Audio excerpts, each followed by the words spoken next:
Hei, Maria. Hvordan går det i dag? Hei, Erik. Jeg har det bra, takk. Og du? Jeg har det fint. Jeg hørte du jobber som frivillig nå. Ja, jeg er frivillig i en forening her i byen. Så spennende. Hva slags forening er det? Det er en hjelpeforening for eldre mennesker. Å, så fint. Hva gjør du der? Jeg besøker eldre og hjelper dem med små oppgaver. Gir du dem mat? Eller snakker du mest med dem? Jeg gjør begge deler. Mange liker å prate litt. Noen er ensomme og setter pris på besøk. Det høres viktig ut. Når startet du der? Jeg begynte for 3 måneder siden, i mars. Er det mange frivillige i din forening? Ja, vi er cirka 15 personer. Jobber dere sammen, eller hver for dere? Vi jobber mest alene, men møtes ofte her. Er du frivillig hver uke? Ja, jeg er her 2 ganger i uken. Får du opplæring før du begynner? Ja, vi hadde et lite kurs først. Vi lærte om omsorg og god kommunikasjon. Hva liker du best ved å være frivillig? Jeg liker å hjelpe andre og møte nye folk. Kjenner du noen eldre du besøker spesielt godt? Ja, jeg besøker ofte en dame som heter Ingrid. Hun forteller morsomme historier fra Oslo i gamle dager. Så hyggelig! Lærer du noe fra henne? Ja, jeg lærer mye om norsk kultur og tradisjoner. Norge er faktisk blant de landene med mest frivillighet. Det visste jeg ikke. Det er flott å vite. Tror du jeg også kan bli frivillig her? Selvfølgelig, Erik. Jeg kan vise deg hvordan. Takk, Maria. Det vil jeg gjerne prøve en dag. Se på dette bildet fra skoleturen til Bergen. Jeg husker den turen som om det var i går. Vi var så spente på å reise med toget. Ja, og jeg husker første gang vi så fjellene. Det regnet mye, men vi hadde det kjempegøy.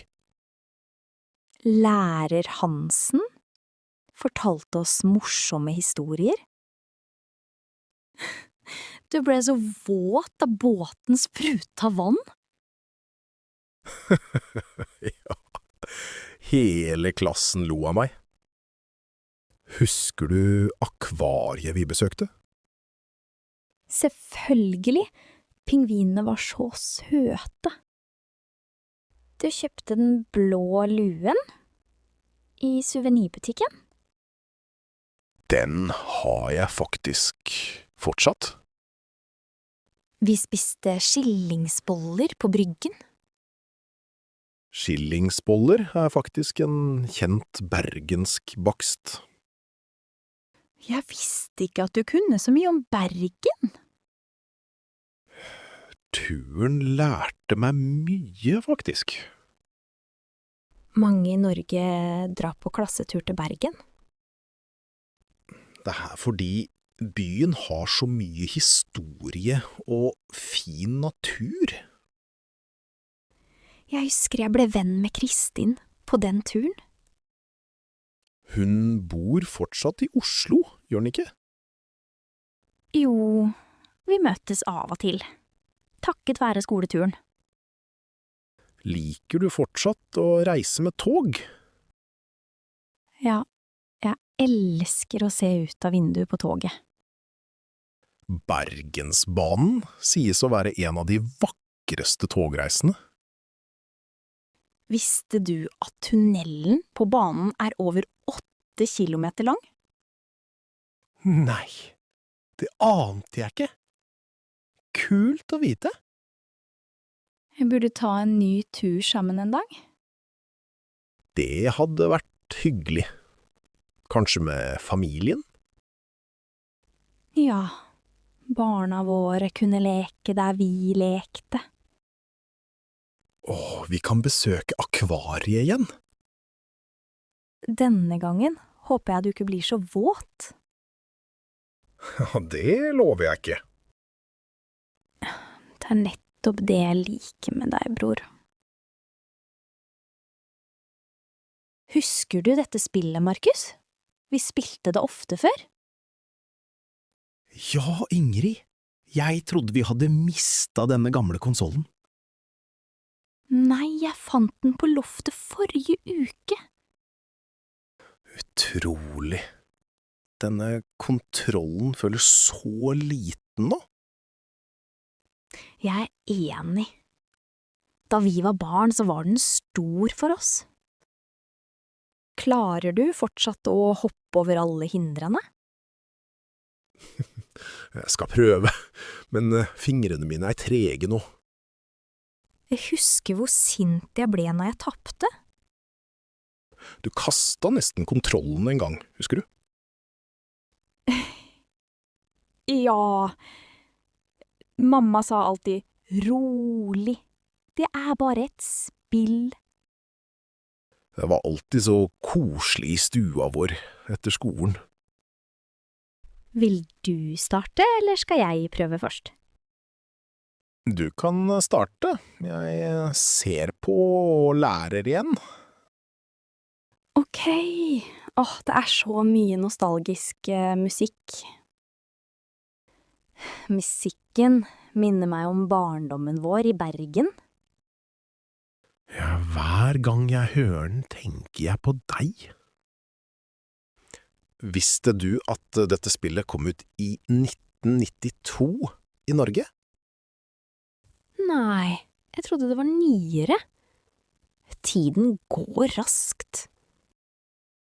Har du spilt andre gamle spill i det siste? Nei, dette er det eneste jeg har funnet. Det er morsomt hvor enkle gamle spill var. Nå er spillene vanskeligere, med bedre grafikk. Men disse gamle spillene har en spesiell sjarm. Jeg blir alltid glad av å spille dette med deg. Husker du den gangen vi slo toppscoren sammen? Ja, vi jubla så høyt at pappa kom løpende. Han blir med og spilte, selv om han aldri vant. Pappa trykker alltid på feil knapp. Ja, han var ikke veldig flink, men morsom. Nå må jeg prøve. Kanskje jeg slår din rekord? Lykke til. Jeg heier på deg. Sånn som før. Takk, Ingrid. Dette gir meg mange gode minner. Meg også. Jeg håper vi alltid kan ha slike stunder. Hei, Ingrid. Hvordan har du det i dag? Hei, Lars. Jeg har det bra. Litt trøtt etter skituren. Du ser glad ut. Er det gøy å stå på ski i dag? Ja, veldig. Jeg elsker snøen her i Hemsedal. Du er flink på ski nå. Har du alltid kunnet det? Nei, faktisk lærte jeg å stå på ski som voksen. Virkelig. Wow! Var det vanskelig å begynne? Ja, det var litt skummelt i starten. Jeg falt ofte, men ga ikke opp. Nå går det bedre. Hva fikk deg til å starte med ski så sent?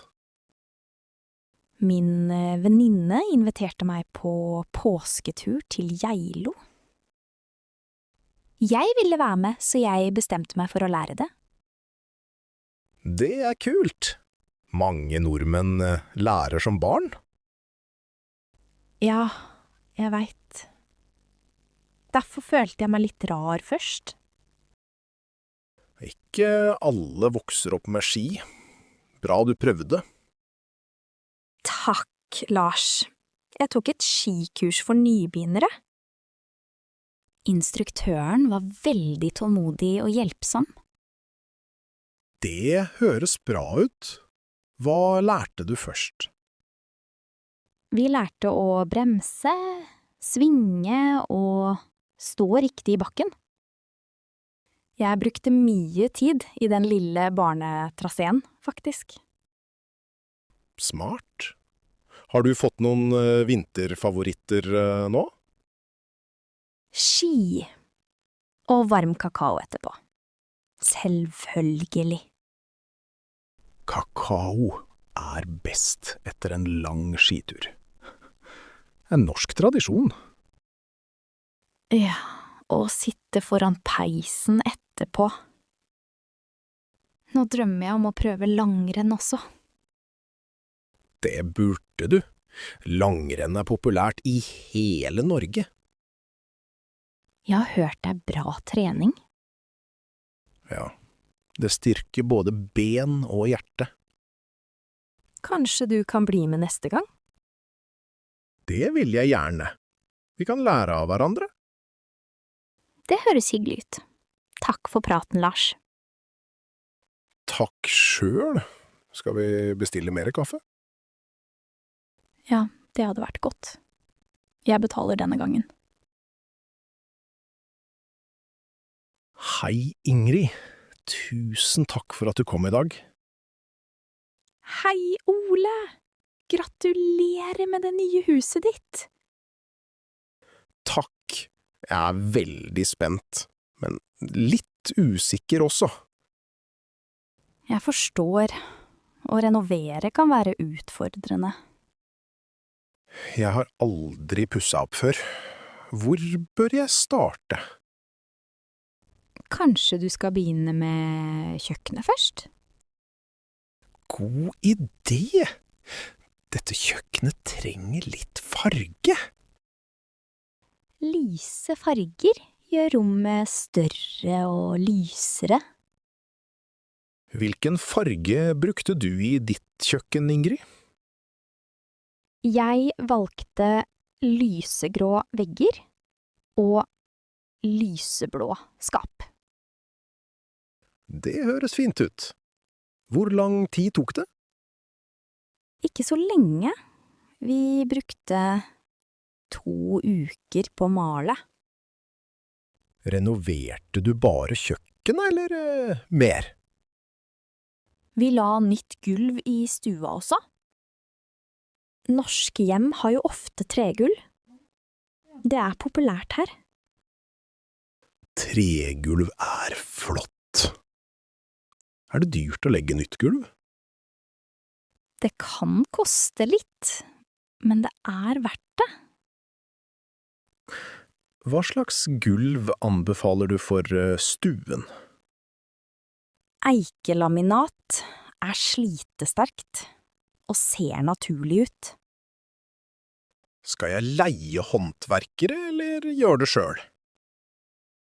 Småjobber kan du klare selv. Gulv kan være vanskelig. Kanskje jeg prøver å male først, så ser jeg. Det er lurt. Husk å lufte godt når du maler. Godt tips, Ingrid. Hva med vinduer? Bør jeg bytte dem? Hvis de er gamle, sparer nye vinduer strøm. Strøm er dyrt i Norge om vinteren. Ja, du kan få støtte for å bytte til energieffektive vinduer. Det visste jeg ikke. Hvordan søker jeg støtte? Sjekk Enova sine nettsider. De har jo info. Takk, Ingrid. Jeg føler meg mye tryggere nå. Bare hyggelig, Ole. Spør hvis du trenger mer hjelp.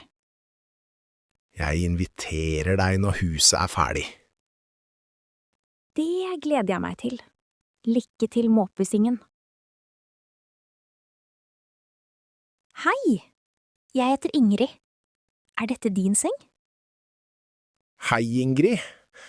Nei, min seng er øverst. Jeg heter Lars. Hyggelig å møte deg, Lars. Hvor kommer du fra? Jeg er fra Bergen. Og du? Jeg kommer fra Oslo. Er du ny her på hostellet? Ja, jeg kom i går kveld. Hva med deg? Jeg har vært her i 2 dager. Jeg liker atmosfæren her. Enig. Fargerike rom gjør alt litt hyggeligere. Ja, det er sant. Har du reist mye i Norge før? Litt. Jeg var i Tromsø i vinter. Veldig kaldt. Å, så spennende! Så nordlys også? Ja, det var fantastisk. Har du sett det noen gang? Nei, dessverre. Kanskje en dag. Du burde prøve, altså. Det er magisk. Så glad jeg kan prate norsk her. Det hjelper meg å lære. Ja. Øvelse gjør mester. Jeg kan hjelpe deg å praktisere. Takk. Har du noen favorittsteder i Bergen? Ja, du må se Bryggen. Det er på UNESCO sin liste. Ja, jeg har hørt om det. Veldig gamle bygninger, sant? Helt riktig. Det er fra middelalderen. Har du planer i dag? Ikke egentlig. Kanskje utforske byen litt. Kanskje vi kan gå sammen etterpå? Det høres hyggelig ut. Vi kan ta en kaffe også. Ja, gjerne. Kan du anbefale et sted? Det finnes et lite bakeri rett rundt hjørnet.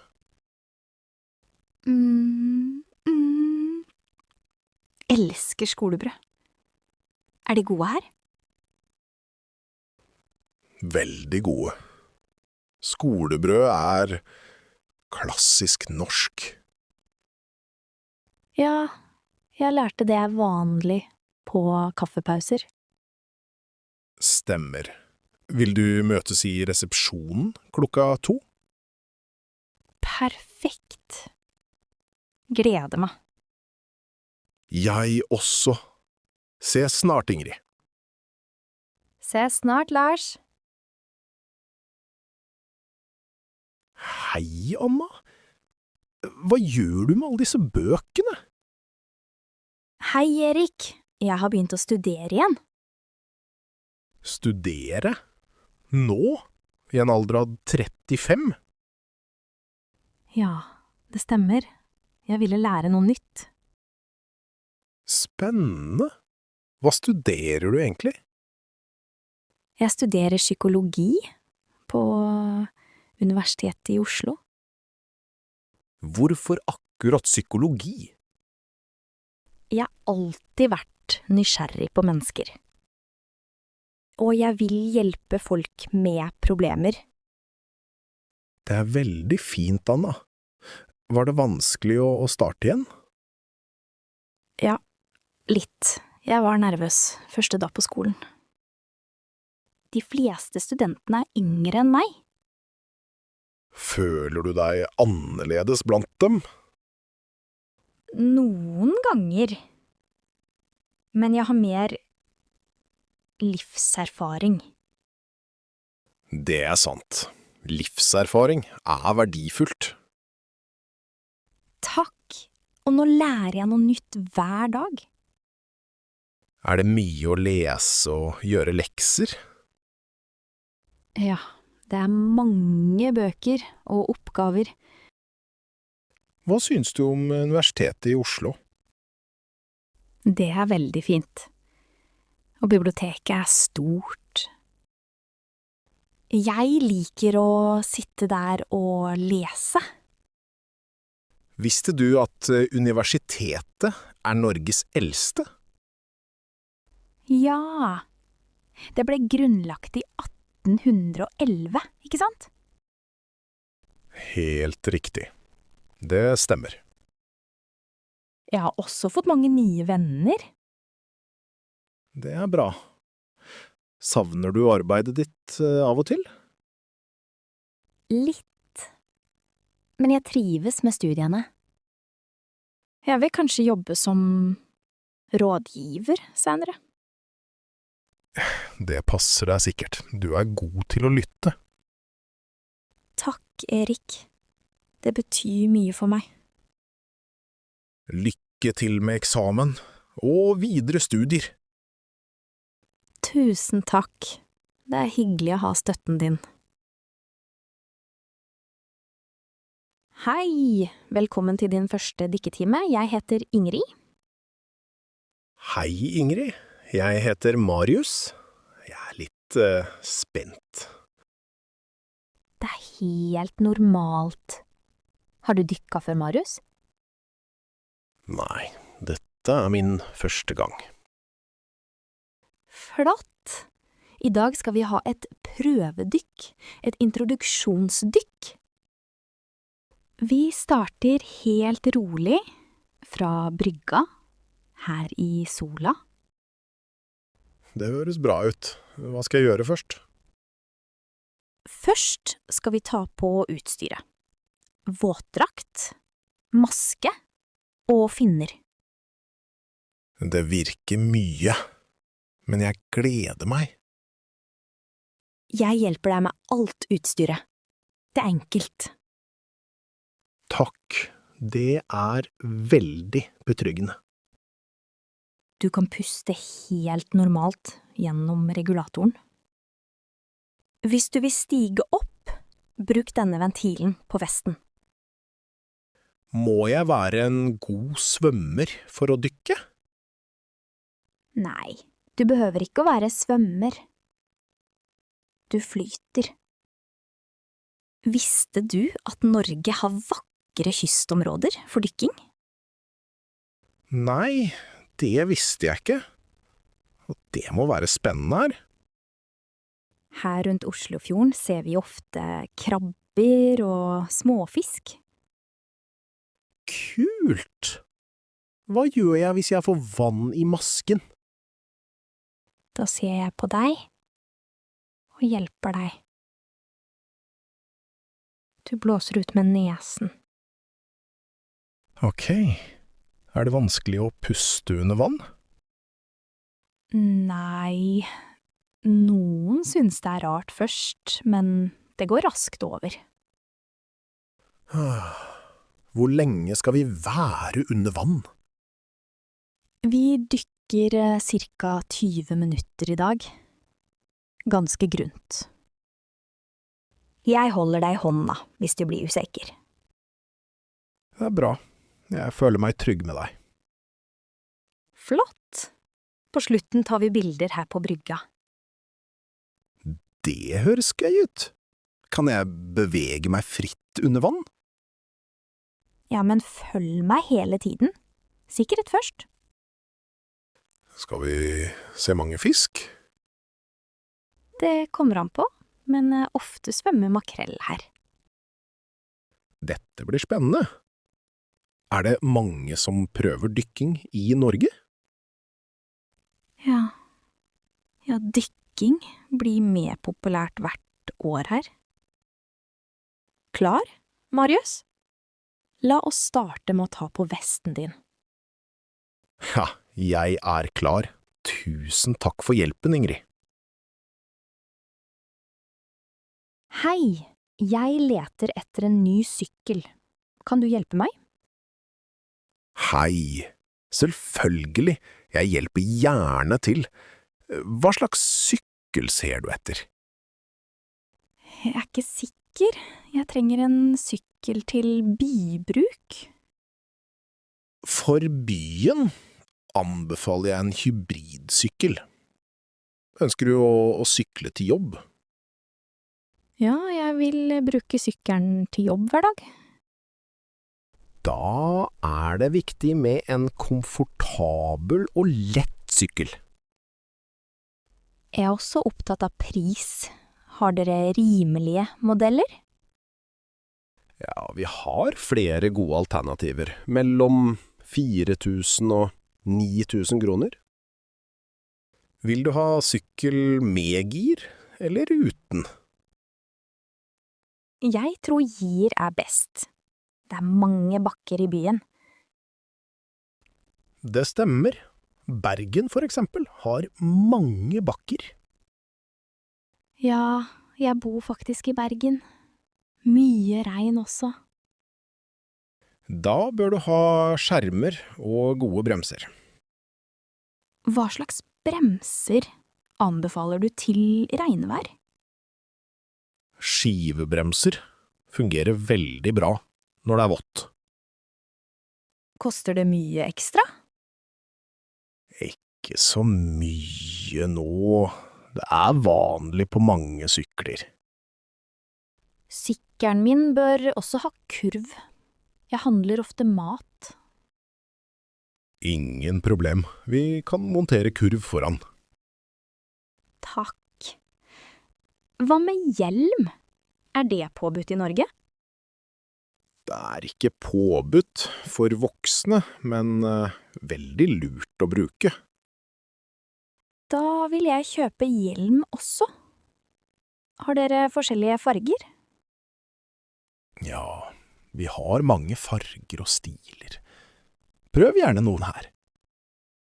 Jeg liker blå. Kan jeg prøve denne hjelmen? Selvfølgelig. Den passer fint til deg. Tusen takk. Hvor ofte må jeg vedlikeholde sykkelen? Sjekk luft i dekkene og kjeden hver måned. Hva om jeg får punktering? Du kan komme hit. Vi hjelper deg å reparere. Så flott. Tilbyr dere også service på vinteren? Ja, vi har åpent hele året og tilbyr vintersjekk. Perfekt, det høres trygt ut. Hva heter du forresten? Jeg heter Ole. Bare spør hvis du lurer på noe mer. Takk, Ole. Du har vært veldig hjelpsom i dag. Det var en lang tur. Jeg er ganske sliten nå. Ja, jeg også. Men utsikten var fantastisk på toppen. Virkelig. Fjellene her er så vakre om sommeren. Enig. Jeg heter Erik, forresten. Hva med deg? Hyggelig å møte deg, Erik. Jeg heter Ingrid. Hyggelig, Ingrid. Har du vært her før? Nei, det er mitt første besøk i denne hytta. Samme her. Jeg pleier vanligvis å gå i Jotunheimen. Og Jotunheimen? Det er flott der, har jeg hørt. Ja, det er Norges høyeste fjell, Galdhøpiggen. Ligger der. Oi, det visste jeg ikke. Har du besteget det fjellet?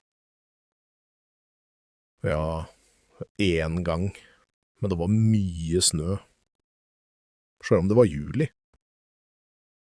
Det høres spennende ut. Jeg liker eventyr. Hva fikk deg til å velge denne stien i dag? Jeg så bildet på nettet, og utsikten lokka meg.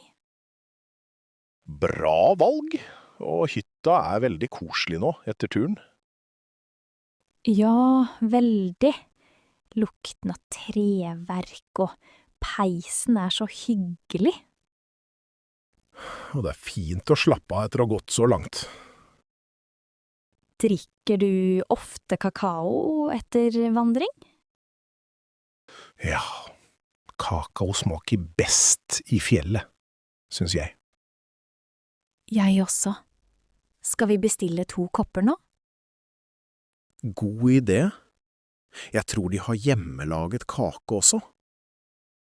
Norsk eplekake, kanskje? Det ville vært deilig. Eplekake er typisk i fjellhytter. Varm og søt. Jeg har hørt mange bringer kortspill på slike turer. Ja, det er vanlig. Spiller du kortspill? Litt. Kabale og vriotter er mine favoritter.